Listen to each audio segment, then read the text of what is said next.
अस्सलाम वालेकुम। उम्मीद करता हूँ आप सब लोग खैरियत से होंगे। अच्छा, हमारे पास असाइनमेंट है MTH 601 की, जिसके डॉक्टर मोहम्मद नईम इंचार्ज हैं, ठीक है, सेक्शन के। और इसकी लास्ट डेट है 21 मई 2025। टोटल मार्क्स 40 हैं। जो लेक्चर इसमें कवर किए गए हैं वो लेक्चर नंबर 5 से लेक्चर नंबर 16 तक कवर किए गए हैं। उसके अलावा अपनी सोल्यूशन फ़ाइल के ऊपर अपनी आईडी लाजमी लिखनी है। आपने कहीं से कॉपी पेस्ट नहीं करना।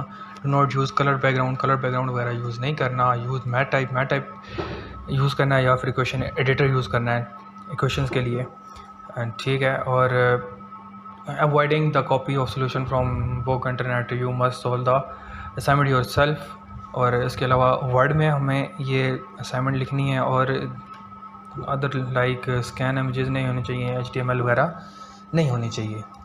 अच्छा, क्वेश्चन नंबर 1 की तरफ चलते हैं। क्वेश्चन नंबर 1 हमारे पास है, you are managing a project that consist of 7 activities like labelled A to through G, where each activity has been estimated using 3 time estimates of optimistic, most likely and pessimistic, as a given in the table below in weeks।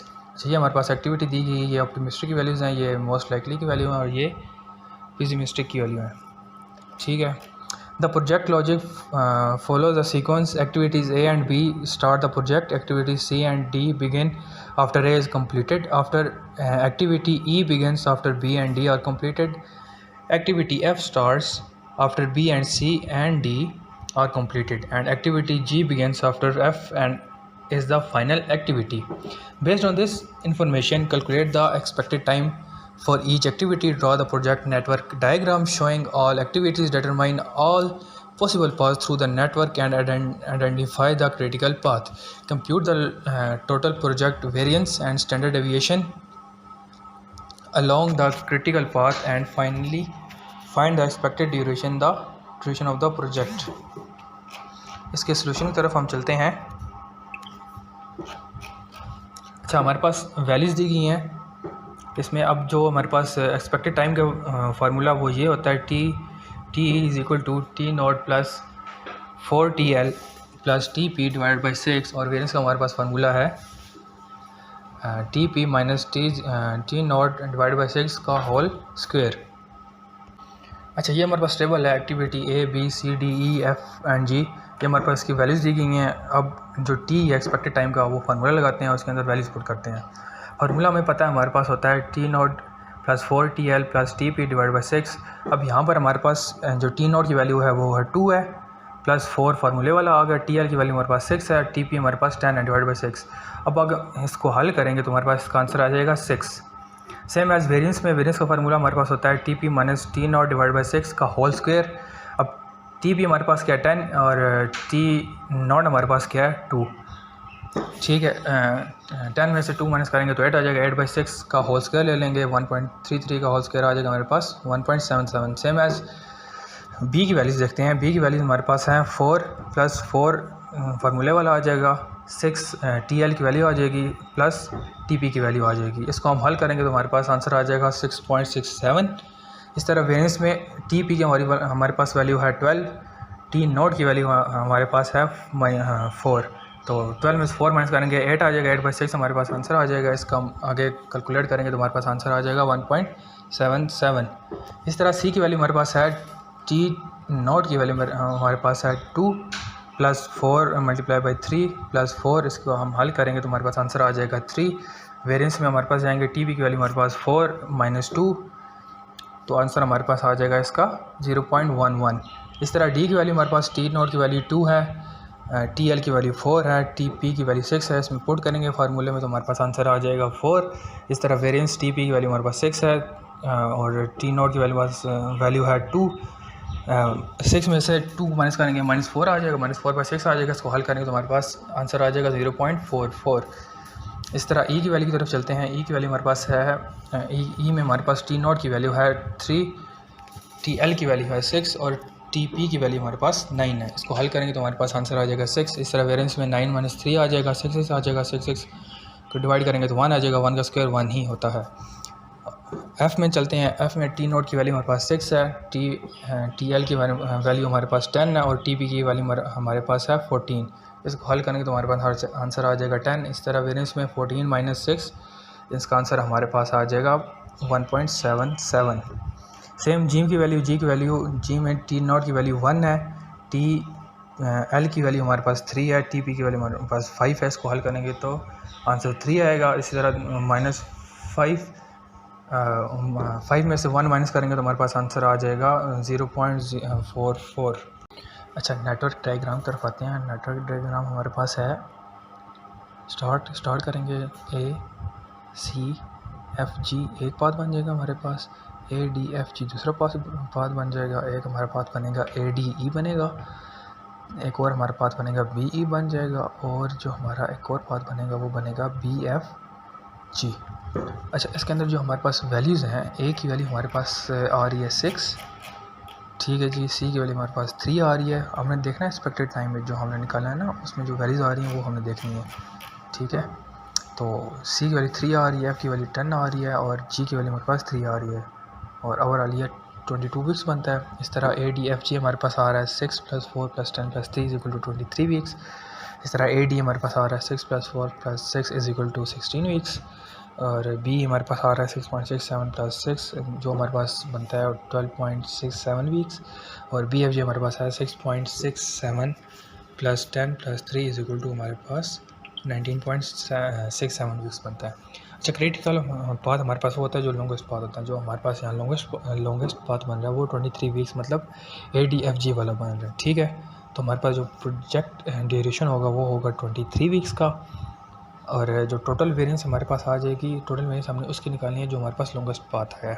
Longest path हमारे पास A D F G वाला है। अब जो variance की values हैं वो हमने इसके अंदर पुट करनी है। अब ए की वेरिएंस वैल्यू हमारे पास क्या है, ए की वेरिएंस वैल्यू हमारे पास है 1.77, ठीक है, और जो डी की वैल्यू हमारे पास है वो 0.44, एफ़ की 1.77 और जी की 0.44। जो टोटल हमारे पास बन गया वो बन गया 4.42 बन गया। इसका स्टैंडर्ड डेविएशन निकालेंगे। स्टैंडर्ड डेविएशन का फार्मूला ये होता है = वी टी का होल स्क्वायर। वी टी हमारे पास हमें वैल्यूज पता है 4.42, जो हमारे पास आ जाएगी 2.10 वीक्स की। अब क्वेश्चन नंबर 2 की तरफ चलते हैं। क्वेश्चन नंबर 2 हमारे पास है, a company experience a constant demand of 18,000 unit per week for a particular item. Each item the company places an order, it incurs a cost of rupees 150 which includes administrative and delivery expenses. Additionally, the holding cost of keeping one item in inventory is rupees 1.5 per month. The company follows a policy where no storage are allowed and every order is replenished instantly. Based on this information, calculate the economic order quantity for this item and determine the time interval between two consecutive orders expressed in months, and find out how many orders the company needs to place in a year to manage its inventory efficiently. इसके solution की तरफ चलते हैं। अच्छा, हमारे पास जो actual demand है, annual demand है, वो है 18,000। ऑर्डरिंग कॉस्ट हमारे पास 150 है, होल्डिंग कॉस्ट हमारे पास 1.5 पर मंथ। अगर हम इसको ईयर में कन्वर्ट करेंगे तो हमारे पास आ जाएगा ₹18।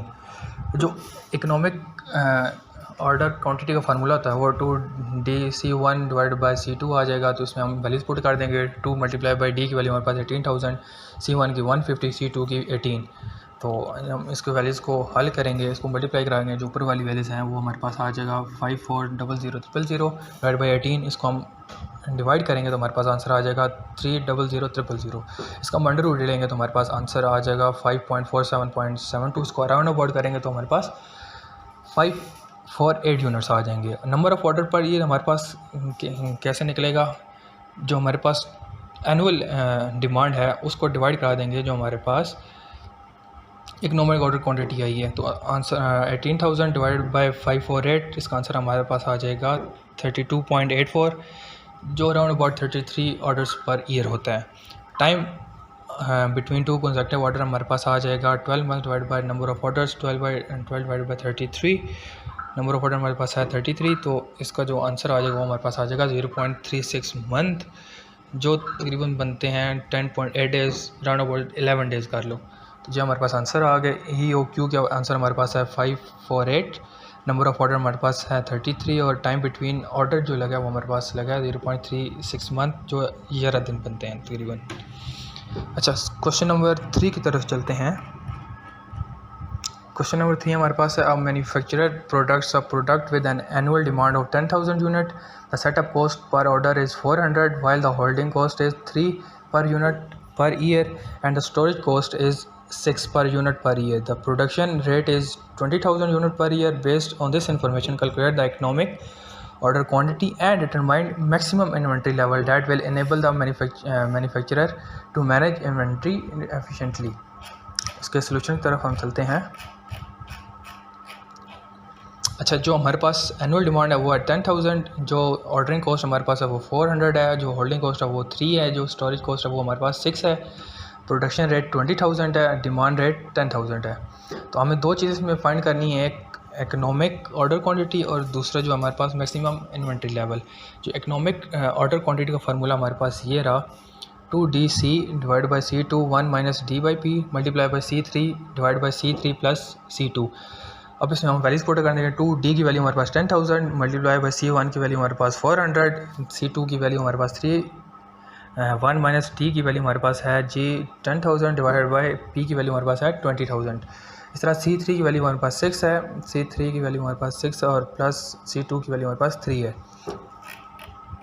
हम इसको मल्टीप्लाई कराएंगे तो हमारे पास आ जाएगा 8,000,000 divide by 3 1 minus 10,000 divided by 20,000 हमारे पास आंसर आ जाएगा 0.5, 6 डिवाइडेड बाई 9।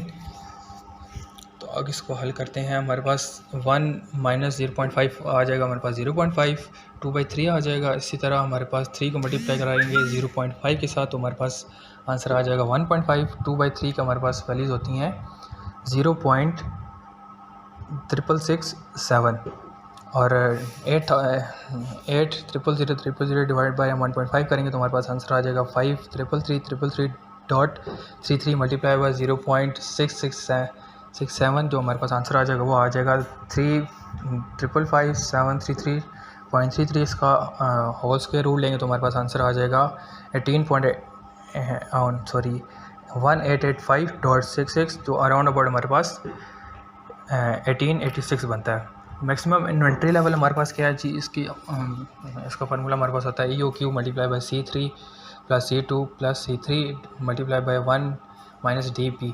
अब EOQ की वैल्यू हमारे पास आ जाएगी 18/6, C3 6 आ गया, C2 3 आ गया, C3 6 आ गया, मल्टीप्लाई 1 D की हमारी वैल्यू है 10,000, P की 20,000। तो इसको हल करते हैं आगे, 1886 multiply by 6/9 multiply by 1 minus 10,000 divided by 20,000 हमारे पास होता है 0.5। 1886 मल्टीप्लाई बाई 6/9 हमारे पास आ जाएगा 0.66 मल्टीप्लाई बाई 0.5। तो इसका आंसर हमारे पास आ जाएगा 622.38 जो अराउंड अबाउट होता है 622 के। जो इकोनॉमिक ऑर्डर हमारे पास आ गया वो है 1886 यूनिट्स और जो मैक्सिमम इन्वेंट्री लेवल है वो हमारे पास आ गया है 622। अगर आपको हमारी वीडियो पसंद आई हो तो प्लीज़ लाइक शेयर और कमेंट कर दें, साथ सब्सक्राइब कर दें। Thank you so much.